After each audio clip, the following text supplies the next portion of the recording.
ചാന്തുകൂട്ടിലേക്ക് എത്തുമ്പോൾ അതിലെ ഏറ്റവും പോപ്പുലർ ആയിട്ടുള്ള ആഴക്കടലിന്റെ എന്ന് പറയുന്ന ഒരു പാട്ട് സീൻ സുകുമാരിയമ്മ ഒരു താരാട്ടായിട്ട് പാടുന്നതായിട്ടാണ് ആ സിനിമയിലും ചിത്രീകരിച്ചു വെച്ചിരിക്കുന്ന ഹീറോയുടെ മുത്തശ്ശിയായിട്ട് അഭിനയിക്കുന്ന കഥാപാത്രങ്ങള് നമ്മുടെ കഥാപാത്രമായി മാറുന്നതിന് ഏത് വേഷവും ചേരുന്ന ഒരാളായിട്ട് പലപ്പോഴും നമുക്ക് സുകുമാരിയമ്മയെ തോന്നിയിട്ടുണ്ട് അല്ലേ?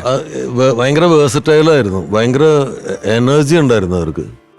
എനിക്ക് തോന്നുന്നു ഇപ്പൊ ക്യാരക്ടേഴ്സ് അവർക്ക് രൂപത്തിലൊന്നും വലിയ മാറ്റമൊന്നും വരുത്താൻ പറ്റില്ലല്ലോ, അല്ലെങ്കിൽ ഭയങ്കര രൂപവ്യത്യാസമൊക്കെ വരുത്തിയിട്ട് വ്യത്യസ്ത കഥാപാത്രം അങ്ങനെയൊന്നുമില്ല. അവരൊരു കുറി തൊട്ടാൽ ഒരു ഹിന്ദു വീട്ടമ്മയാണ്. പട്ടാളത്തിലെ ഒക്കെ അമ്മ വരുന്നത് തനി അമ്മയാരാണ് അവിടെ നിന്ന് വരുന്നത്.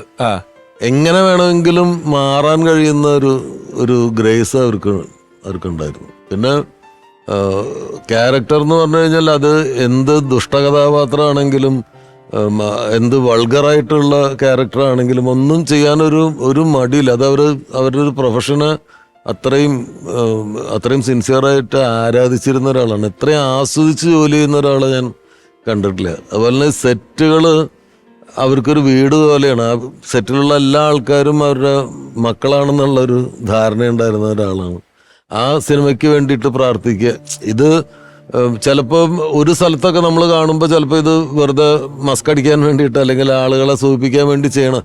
പക്ഷെ ഞാൻ വർക്ക് ചെയ്തിട്ടുള്ള എല്ലാ സിനിമയിലും, നമ്മൾ അസിസ്റ്റൻ്റായിട്ട് വർക്ക് ചെയ്യുന്ന സിനിമയിൽ രാവിലെ അവിടെ അടുത്തുള്ള അമ്പലത്തിൽ പോവും, ഈ സിനിമയുടെ പേരിൽ വഴിപാട് നടത്തും, അതിൻ്റെ ഡയറക്ടറുടെ പേരിൽ പൂജയ്ക്ക് കൊടുക്കും, എന്നിട്ട് അതിൻ്റെ പ്രസാദമായിട്ട് അന്ന് അവർക്ക് വർക്ക് ഉണ്ടെങ്കിലും ഇല്ലെങ്കിലും ലൊക്കേഷനിൽ വരെ എല്ലാവർക്കും ആ പ്രസാദം കൊടുക്കും.